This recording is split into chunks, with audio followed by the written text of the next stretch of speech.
देखिए, आप कभी भी सोशल मीडिया इत्यादि खोलें तो गीता में यह लिखा है, गीता में वह लिखा है, इस प्रकार से बहुत से कोटेशंस मिलते हैं, या गुड मॉर्निंग मैसेजेस। गीता में लिखा है कमजोर तू नहीं तेरा समय है, इस प्रकार से कुछ कुछ बातें।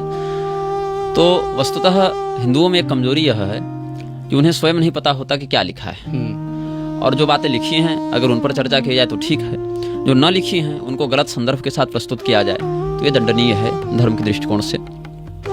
शिखंडी की रही बात, तो हमारे धर्मशास्त्रों में एक शब्द आया है महारथी, जो कि प्रचलन में भी बहुत से लोग कहते हैं, किसी विशेष शक्तिशाली व्यक्ति को कहते हैं महारथी हैं या दिग्गज हैं, इस प्रकार से शब्दों का प्रयोग करते हैं। हाँ, कर्ण के विषय पर भी हम लोग चिंतन करेंगे। तो शिखंडी को गीता में ही पहले अध्याय में ही महारथी बताया गया है, और सनातन धर्म में गीता का क्या स्थान है ये कोई परिचय का विषय नहीं है।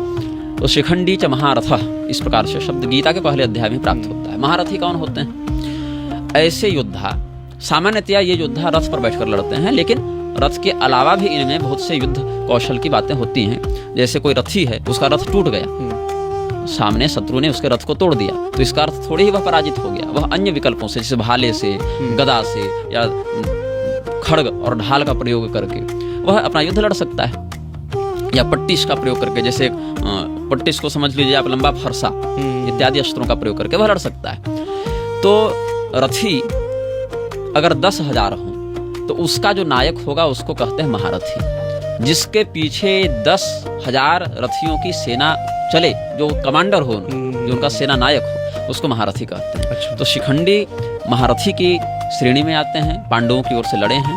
ये पांचाल देश के राजा द्रुपद के पुत्र हैं, और महाभारत के युद्ध में इनका बहुत ही महत्वपूर्ण, सम्मानित और प्रगल्भ स्थान हम पढ़कर समझ सकते हैं, जो कि सीरियल वालों ने टीआरपी चक्कर में या पता नहीं किस कारण से उसको यथावत न ग्रहण करते हुए अपने मनमाने रूप में उनको साड़ी पहना दिया और लिपस्टिक लगा दी और बिंदी लगा दी और बाल लंबे करके खुले कर दिए, जैसे किसी नपुंसक का चित्रण कर रहे हो, क्रिएटिव लिबर्टी लेने के। हाँ, लेकिन वो लिबर्टी क्रिएटिव से अधिक ज्यादा, वो क्रिएटिव का क्या अर्थ है? रचनात्मक।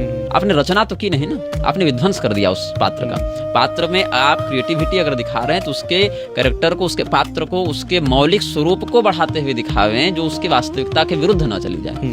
तो आपने उसका क्रिएशन नहीं किया, आपने इसको डिस्टॉर्ट किया है। तो इसीलिए सीरियल से नहीं, शास्त्र से पात्रों का चयन और समीक्षण करना चाहिए।